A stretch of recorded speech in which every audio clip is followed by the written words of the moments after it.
अस्सलाम वालेकुम, आप देख रहे हैं डॉन न्यूज और मैं हूं तलहा आलमगीर। हेडलाइंस आपने जानी, हम खबर शामिल करेंगे। नैब ने जापान से लिए गए 25 करोड़ डॉलर्स के फंड्स गायब होने का नवाज शरीफ दौर का 24 साल पुराना केस खोल दिया है। डॉन न्यूज के नुमाइंदे ताहिर शिरानी हमारे साथ मौजूद हैं। ताहिर, बताइएगा नैब जराए मजीद क्या बताते हैं? जी देखें, जापान ने 1998 में उस वक्त जब नवाज शरीफ वज़ीर आज़म थे, पाकिस्तान को सोशल एक्शन प्रोग्राम यानी तालीम और सेहत के मंसूबों के लिए 25 करोड़ डॉलर कर्ज दिया था, जो इस वक्त के हिसाब से रुपयों में 40 अरब रुपए से ज्यादा बनते हैं। लेकिन फंड्स मिलने के बाद कहां गायब हो गए थे, कि कहां इस्तेमाल हुए और कौन से मंसूबों पर खर्च किए गए, इस हवाले से वजारत मनसूबाबंदी ज़राए ला इल्म है। वजारत मनसूबाबंदी ज़राए के मुताबिक नैब ने जो तफसीलात मांगी हैं उसका जवाब तैयार किया जा रहा है।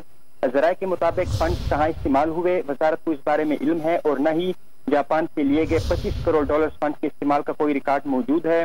फंड्स मिलने के बाद कहाँ गायब हो गए थे और कहाँ इस्तेमाल हुए, कोई अता पता नहीं है। ज़राए वजारत मनसूबाबंदी ने खदशा जाहिर किया है कि फंड्स कर्ज उतारो मुल्क संवारो अकाउंट में मुंतकिल किए गए थे, इसलिए कर्ज उतारो मुल्क संवारो अकाउंट की तफसीलात तलब की गई हैं कि आया फंड्स कर्ज उतारो मुल्क संवारो अकाउंट में मुंतकिल हुए या नहीं। नैब इसके साथ साथ ज़राए के मुताबिक वजारत मनसूबाबंदी और वजारत इक्तिसादी अमूर से भी उन्होंने तफसीलात मांगी हैं। जी ताहिर शिरानी, आपका बहुत शुक्रिया।